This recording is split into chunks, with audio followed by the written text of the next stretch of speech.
Hi everybody, welcome back to another episode of Booming with Bella. I am your host, bellalainez, and we're going to talk about something so exciting and fun today. If you couldn't already tell, if you're watching on YouTube, which if you are, please remember to like and subscribe, you'll see why. If you're not watching on YouTube and you're listening wherever you may get your podcast, make sure to continue to follow along, give us a 5-star rating to help us push this podcast out to more people. I keep saying us, it's just me, to help me push this podcast out to more people. And also don't forget to follow Booming with Bella on Instagram at boominwithbella and on TikTok at boomingwithbella, and you can email me at boomingwithbella@gmail.com with any questions, any music you want me to talk about, review, any artists you want me to look at coming on the podcast, etc. And in addition to all of that, there is a link that will take you to all social media, all streaming music platform profiles of mine, which house all the playlists and tons more stuff available for you guys at the link in my bio. With all that being said, last weekend, so April 19th, I went to the Bad Bunny concert, the Most Wanted tour, and it was my first time ever going to one of his tours. Yes, I saw him at Made in America, but I've never seen him at one of his own specific tours before. So I was I just had to go, was kind of my initial thought, especially because I had never gone before. And if you remember, I've been beefing with Bad Bunny for a little bit. Not really beefing. But I was very much critical of the whole association with the Kardashians, whether it was real or not real. I don't care anymore. Honestly, I didn't last that very long with holding my grudge. I think the album came out midnight Thursday night going into Friday, and I made it until probably 7 p.m. when I finally listened to it. And I remember I really did like it upon first listen, so so I wasn't very good at holding my grudge. There were some things just with the whole pricing of the tickets, ticketing process, trying to resell a ticket process that I was kind of upset about, whether it be with him, with his team, with the venue, with Ticketmaster. I don't know. I just know that I was very angry about the whole situation. And I just know that they made the whole situation quite difficult for me. But everything worked out and I had a blast regardless. So I don't really have beef with him anymore. I'm kind of over it. And that's good, because in his album he talks about people with podcasts and how they're being very critical, and that's not what I want, Bad Bunny. I love you to death. I'm not trying to be super critical of you or say bad things about you. I'm really not. I just have to be honest about a period in my life. In a period in our parasocial relationship, which I understand we have, and I'll get into that later. But I just want to talk about my experience with the album, my experience at the concert, the public's opinion, why everything's so controversial with him right now. And to kick all that off, we're gonna start and talk about how I really started to get into the album, which was honestly only a month or so ago. That's because I've been taking my Spanish lessons very seriously. When I was in Puerto Rico, I will say I understand the language pretty well, but I am not confident in speaking at all. And when I was in Puerto Rico, I wanted to speak, but then I was also very insecure because everyone I was talking to or conversing with, if I took a second and a half longer, while I was trying to figure out the response in my head, they would just switch back to English. And I get it, that's totally valid. They speak both languages there. I was just trying to learn, and I was just trying to build up confidence, and I didn't have it at all. And even just speaking with my grandmother and her friends and everything was a little really humbled me. And what finally was the nail in the coffin was there was an Uber driver who I was speaking to in English for the entire ride. And then to get into where I had to B, you had to like talk to an attendant that was like monitoring a gate. And so I spoke in Spanish to the attendant to let us in. And after that, the Uber driver basically called me a clown or a you-know-what for being afraid to speak Spanish. It was basically like, we could have been speaking Spanish the whole time, but yeah, I didn't think you knew it. And I was like, no, yeah, I know. And that was kind of it. I kind of made it my mission once I got back to build up confidence in the language. So I've been taking lessons. I've been making sure to just like flood my social media, because I'm on social media 90% of the time with content creators and Spanish language teachers and everything on there. I've been working specifically on learning Puerto Rican Spanish. And by that I mean like Puerto Rican specific slang, Puerto Rican specific pronunciation, and like dialect, basically. Just because I feel like, one, I am Puerto Rican, and two, that is the place that I frequent the most and that I probably will speak with people of the most. I've been focusing on Puerto Rican dialect mostly, and the teacher that I've been using she lives in Puerto Rico. She talks about like her experience because it's her second language as well. She helps me a lot with interpretation, because I think what's so difficult about learning Spanish as a second language to English is because the sentences are backwards. At least I've noticed that has been my biggest difficulty, is like from English you just go from point A to point B, but in Spanish usually it's like point B to point A. And that throws me a little bit, but I've been working on it and it's been helping a lot, and I do definitely think there's a confidence brewing, and I'm really loving this. So I do about anywhere from about like 5 minutes to an hour a day. If the most that I can do a day is listen to a song and then try to like catch the words in my head and like figure out what's going on, like that, I'll do that. But I do try to do some sort of lesson a day. And this teacher that I've been using, she has this whole podcast, and she has this series where she went through Bad Bunny's album as much as she possibly could, because a lot of the content is explicit and she didn't want to talk about that on her platform made for everybody. But she did a series where she kind of like broke down key lines, key stanzas, key bars from each song, and just kind of like interpreted them, taught the conjugation and everything. That really got me into listening to the album, so much so that I went back and I went through all of the songs, translating them in my head, on paper, writing down words that I may not have known or had in my vocabulary, so I now have them. Whole bunch of stuff. So I've been learning a lot with Nadie, Sabe lo que va a pasar mañana. I will say that upon my first interpretation, even back in October, but especially now that I've gone through the whole album, he's very angry. Bad Bunny's very angry. And I feel like the mask is he's taking it out on his fake fans.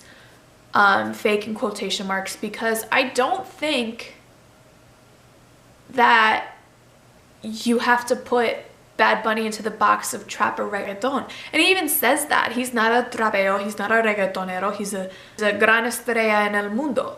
Biggest star in the world. That kind of confuses me, and I know what he means. Like, he wants this to be for the people that have been with him since 2016, 2017. And like that love trap Bad Bunny, but this trap Bad Bunny is even different than that trap Bad Bunny. So that's just like where there's a little confusion for me. And I feel like if you're an artist, you're the biggest star in the world, and you want to go back to trap or whatever, and you want to do something for your real fans are just all of your fans at this point. Like I don't know if I'm going to articulate this correctly, so I want to move on before I spend too much time talking in a circle. But I don't know, I just find that whole part very interesting. He talks about a lot of like what people have been saying about him, like with his relationship with Kendall, the Kardashian curse, etc. He talks about the situation that happened with Carlis de la Cruz, where she sued him for using the Bad Bunny baby tag that she recorded that he used all throughout 2016, 2017, that was on the 2016 in Un Verano Sin Ti. He talks about that a lot, actually, like how, you know, he earned his money. Hers was a gift, basically. Or he goes to the bathroom on her mom and her lawyer. You know, all that good stuff. And then he starts beef with J Balvin and Karol G. Karol G, though, when I get that one, because a lot of my issues with Karol G has stemmed from her using the term bichota in her own way, when it has, that word is such a deep-rooted Puerto Rican slang word for things that are not female empowering necessarily. And just the whole fact that she was like, I didn't know what it means. But you were dating Anuel AA at the time. So it just, how would you not know what that means? And then to also be dressed in red bandanas in her entire music video. So that did bother me for a while. So I get why he would say that. While he would call that out in this song, that's valid. You know, I kind of stand with him on that. I do love Karol G now, though, so I've kind of forgiven her. Forgive and forget. Or maybe forgive, not forget. And then he said, was talking about someone, or maybe it was a generalization, but he was talking about how his crew has been the same since the beginning, while you're friends with everybody in the world, like J Balvin. And J Balvin was kind of hurt by that. He was like, oh, I didn't know, like, I have so much love for Benito, I had no idea, like, where this came from. But then he just performed La Canción solo at Coachella. So I don't know, maybe there's something brewing between the two of them now. And J Balvin's linked in this whole beef with Jayco and Mora, and I don't know, it's confusing. It's like the entire industry, there's lines being drawn, people are beefing. So it's not just happening in rap, guys, too. Now it's moving to reggaeton. Anyways, so I don't necessarily know if it's maybe a bad thing to be friends with anyone like J Balvin. Like, I've seen people say that and they're like, well, I guess I live in a sunshine and rainbows world. Okay, so maybe, but I don't know. I don't know. J Balvin doesn't hurt anybody, I think. I don't know. Moving on. That was kind of just my interpretation off of everything. There's a little bit like, I think like there's something going on with him. I think the pressures of fame are really getting to him. Maybe something with the industry. I don't know, maybe it was the fact that he moved to California and it's just like not right for him or something. I don't know, but I think he is going through something because he's just so angry, and he's angry at a lot of things. And it just feels weird. It feels weird. I can't put my finger on exactly what it is, but it feels strange to me. Nonetheless, I really like the album. This album only further split his fans, or further alienated him from his fans. There's a bunch of reasons for that. I feel like one big one that I think was that he keeps talking about how he doesn't want fame, how, you know, he wants to go back to when he was the beginning, so he can feel the like excitement and stuff of hustling again. He didn't want this, he didn't want this, he didn't want this. But then on other songs in the albums, it's like, you know, I worked hard for this, God gave me this, God blessed me with the talent or whatever. And then, you know, he takes like 5-10 minute breaks throughout his concerts to just admire people screaming his name. So I don't know. And he's also very boastful too in this album. So it's confusing. I guess that's probably the emotions of a lot of people who go through the experience that he had, you know, just completely skyrocketing into the public's eye, the world's eye for him. There's been a lot of talk, and I've seen on TikTok specifically a lot of people talk about like why they're not such diehard fans anymore. after this album and everything. And so I'm just gonna go through a couple reasons that I collected. These are not my reasons. I'm like genuinely worried that he's gonna think that I'm the hater. I'm not the hater, trust me. I just have to come with the information that I see on the internet, okay? So, there's just been a couple things that I've seen. So one of the biggest ones is his lack of a statement on Gaza, and his association with the Kardashians is tied into that. But a lot of people have been upset that he hasn't said anything or made a statement in solidarity with Gaza, because Puerto Rico as an island itself, as a people, and his ex-girlfriend are all very much advocating for Palestine and voicing their opinions and, you know, standing up for Palestine and Gaza.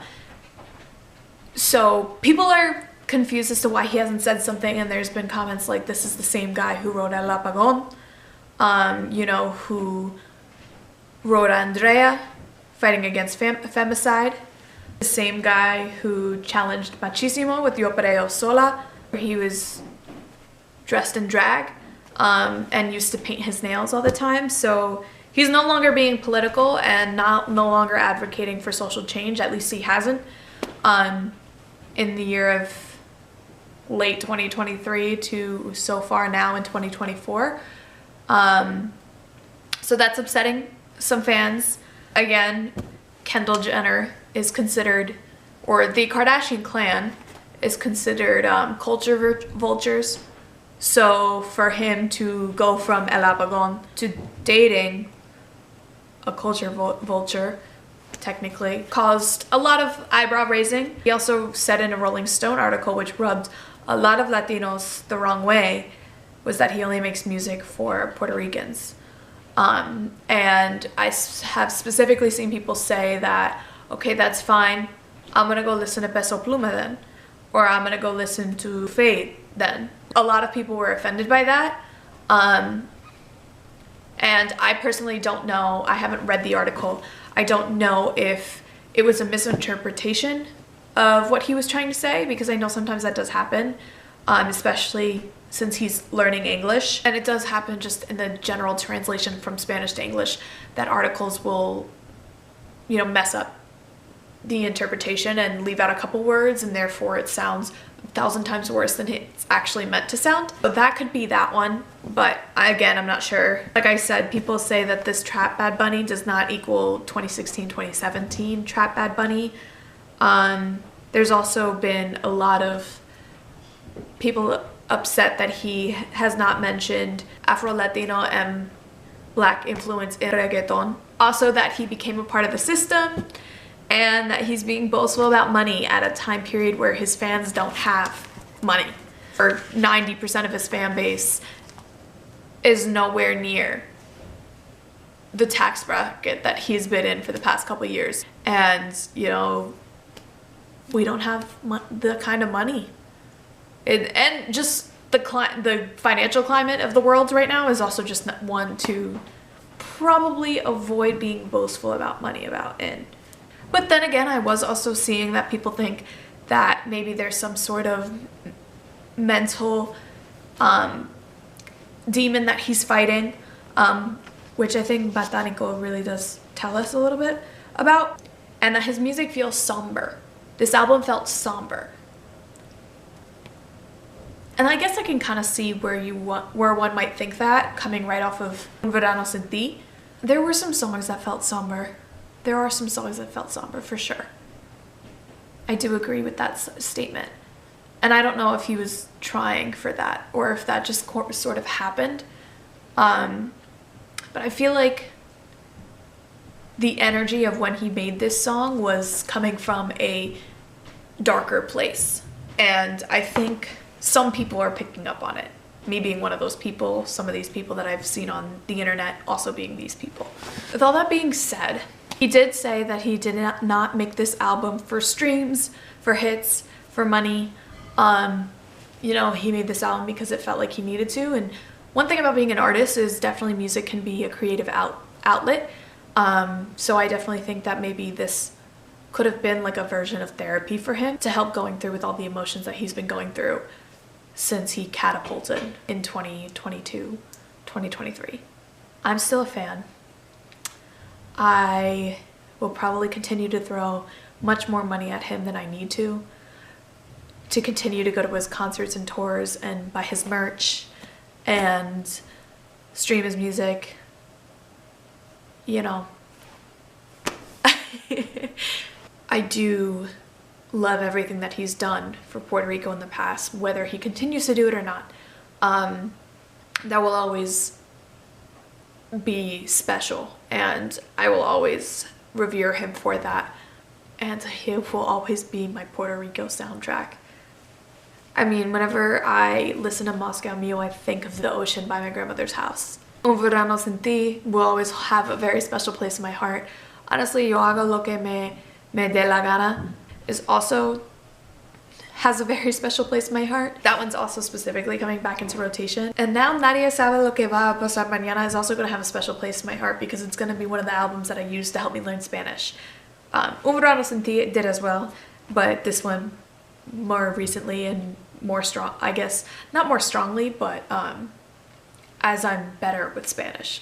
It's helped me get even better. So it'll always be those three in my heart. His first album's also really good, and so is El Último Toro del Mundo, but those three will just always be like my holy trinity, I think.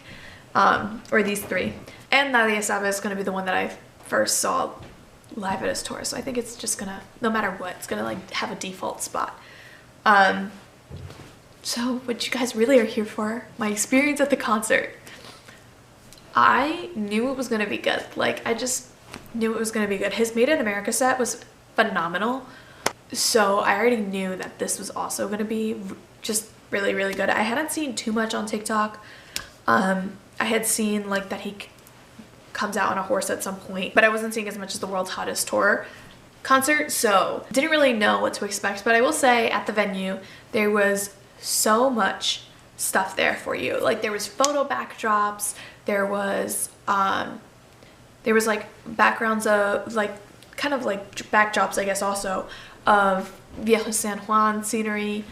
There was a mechanical bull ride, there was plenty of merchandise stands, so it was actually really cool. And there were a couple like bars inside. I went to Wells Fargo Center in Philadelphia, so there were a couple bars inside, so like you could get a mixed drink and stuff, and so you didn't just have to have like a $23 can of beer. So that was cool. I got my little light up lanyard cowboy boot thing, which by the way I think is literally still going off in my room. Like, the light hasn't turned off. It's the 22nd, so it's been like a full 4 days since, or 3 days since. My seats were really good. I could see him. He's so cute. He's such a cutie. He really is. But I was honestly really blown away by the lighting. My aunt was as well. The lighting and the camera work, I think, were two things that really stuck with me, which like it's kind of weird. It's not like normally what would stick with me after a concert, but I was so blown away. Like, just even the cuts on the Jumbotron, and like the filters that they would use, or the like backgrounds that they would use on the camera lens or something.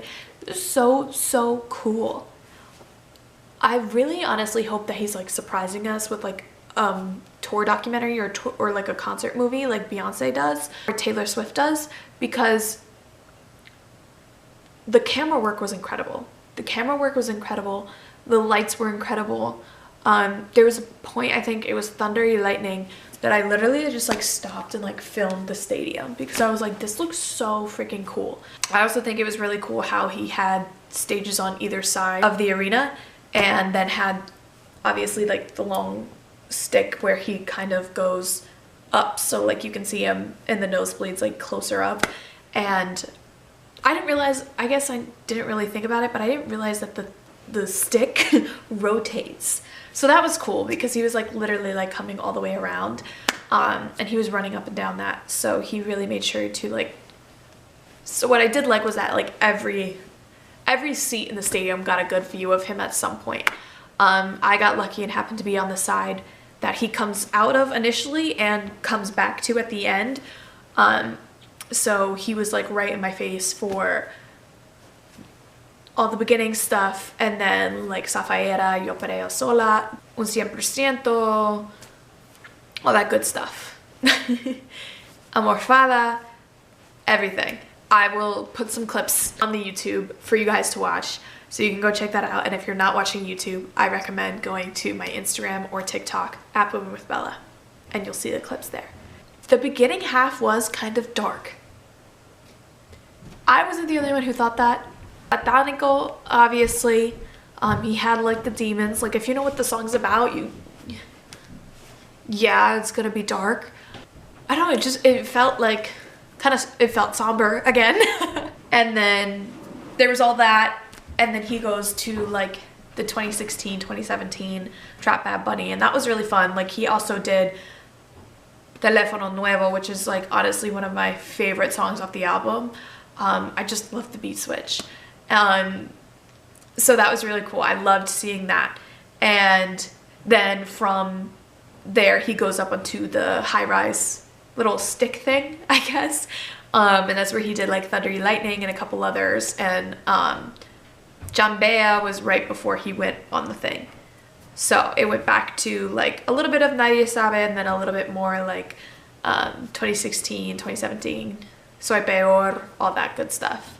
And then he came down, he did the slower songs, like Gracias por Nada, Amorfada, Un 100%, and then he went into the perreo section, so Me Porto Bonito, Efecto, Zafaera, Yo Pereo Sola, Baby Nueva, and then Un Preview, and Where She Goes. So that was fun. That was like my favorite section, just because it was like, it actually literally felt like a party. It's hard because it wasn't super high energy the whole time, the whole concert, but I don't think he could have like ordered the set list in any other way. Like, I think the way that he did it was perfect. But it, like, if you, I don't know, it's just like, if you weren't like 100% sold on like Nadie Sabe or Trap Bad Bunny, like the first like hour is gonna be kind of slow for you. I was like strictly holding my phone, like trying to make sure I get like great videos like the whole time, wanting so badly to sing along, but then also being like, I don't want my voice screeching in the back of the videos. So then I would like record a little bit, and then I would start singing and dancing, or rapping along. But I really liked it. The first half also was kind of theatrical. That's the word I was missing. It was kind of theatrical. The orchestra, by the way, so cool. I was a little nervous that we were gonna listen to the orchestra for like 30 straight minutes before he came out, but they were very, very cool. That was definitely, I wish almost they stayed like longer while he was performing, but I guess the songs weren't really cut out for that. But I did like that, them opening the concert up. I do wish it could have gone forever, because I felt like by the time he got to Zafaera and Me Porto Bonito and Where She Goes and all that stuff, like he could have just kept going, and I would have been cool. Like, I would have been like, yeah, let's go, you know? Unfortunately, he did not, and it was like a good solid 2 hours and change. So I am very impressed, because he also did not take a break. Like, yes, he sipped water, right, correct, but he did not take a break. So it was very much like Taylor Swift in that sense. I don't want Swifties to get mad at me, but I am comparing him to Taylor Swift in that he was able to go 2 hours without breaking. He does love his fans too. Like, I will say that he loves his fans. Like, he did definitely take his time to look around, try to acknowledge everyone, especially when he was like over the GA section, when he was like hanging over. He did take his time to like look through everything, read some signs. Someone tried to throw their hat to him, failed like 4 times. But yeah, the dancers were also really, really good. I was really impressed with them, and just like watching along. them sometimes. And the female dancers, the girl dancers, listen. What are your leg workouts, your leg day workouts? I need to know. What protein are you eating? Overall, it was a very fun concert. I would absolutely go see him again. And I do really love Nadie, Sabe lo que va a pasar mañana. I do. I'm not afraid to admit it. I will say that my favorite performances were probably,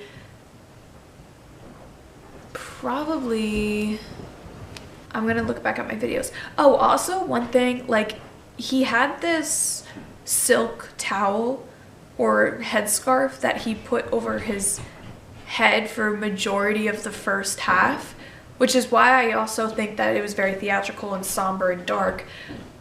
But I don't know if that was on purpose or if that was because he was wearing an LA hat.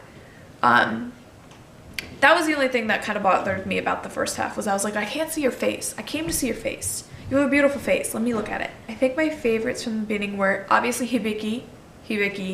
I do really like Vo 787 just as a song in itself. And I like the dancing for that song, but that was a song where he also was covered completely by the silk scarf.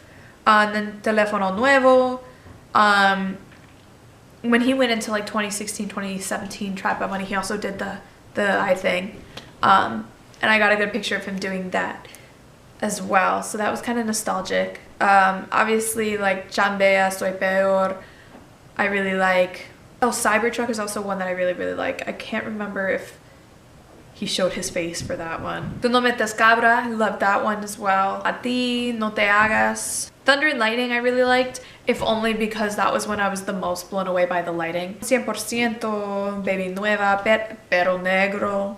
Loved that one. Zafaera. Oh, La Santa I really, really liked what he did. Yo por ello sola. La Jampa I really, really liked. I've regained like a wave of listening to that often. Efecto Me Porto Bonito I liked. I don't remember No Me Quiero Casar, but I do like that song when I listen to the album. Un Preview I really liked. Where She Goes. Obviously it was like Jersey Club and we were in Philly, so I was like, this is perfect. I'm living for this. Oh, also completely blown away by the fact that there was no backtrack, no back vocals. Like he was just straight rapping. You can't say that about a lot of rappers. Or even a lot of reggaetoneros. You know, so that was just, it was just all him. He didn't miss a beat. He didn't mess up a word. If he did, I didn't catch it. Oh, another thing that I probably would say could have been better is his microphone levels. Especially when he was trying to speak. I guess like the treble or the bass wasn't good because his voice is already so low, so like you literally could not tell what he was saying. And that's not just coming from me, someone who's only half fluent. The people around me who were completely fluent in Spanish were like, what is he saying? So that would be the only other thing, is just the mic levels. But other than that, I had a blast. The videos are so good.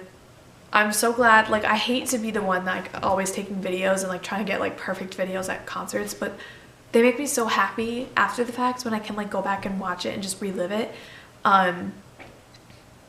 So I have to have the videos. I have to do it every time. So I'm glad that I have those to just always look back on and to rewatch, because I think I've already rewatched them like 4 times since. That's my take on the Most Wanted tour. Let me know what you guys thought. If you went to the tour, what your opinions were. There were no special guests at Philly, but if there's a special guest at your city stop, please let me know. I would love to hear about that. I wonder if next time, if he ever comes back to Philly, if he'd bring out a special guest, because he did make a couple comments like the crowd is so fun. He wasn't expecting it to be, you know, this lit and everything. So maybe next time Philly will get something. I could easily go to New York as well, or Newark, but sometimes Philly's cheaper. So, but yeah, like I said, please make sure you like and subscribe, whether you're listening or watching this podcast on YouTube or listening on Libsyn, SoundCloud, Apple Podcasts, Spotify, wherever you get your podcasts. Please make sure to follow, like, subscribe, leave a 5-star rating. anything to help me push this content and this podcast out to more people, and to also make sure that you are following at Boomin with Bella on Instagram and TikTok. And in my Instagram and TikTok bios and Twitter bios and on the website, and I think in the YouTube comments too as well, there is a link to all social media, my Spotify and Apple Music profiles, the blog, the website, promo codes that you can use at some cool brands. Everything is there for you. So go check that out. I love you all. Thank you so much for listening. Badbunny, te amo. Okay? Don't get it twisted. Don't include me. And hay mucha gente con podcast or haciendo story time. I'm not trying to do that. Thank you guys so much for tuning in. I will talk to you guys all again very, very soon. Have a good rest of your day, night, morning, evening, whenever you're listening to this, afternoon. Bye.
Así que no molestes si yo no te molesto. Lo contesto, llamada ni mensaje.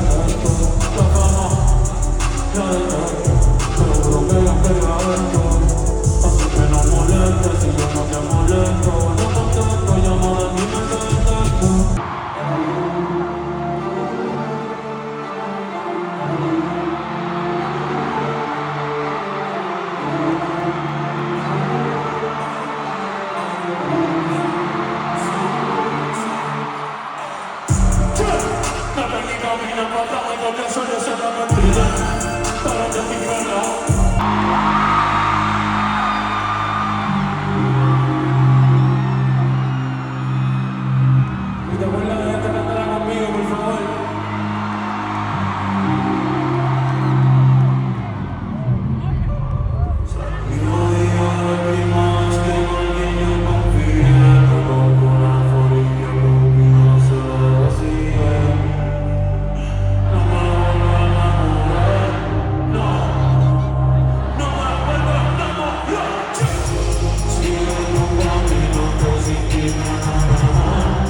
Doctor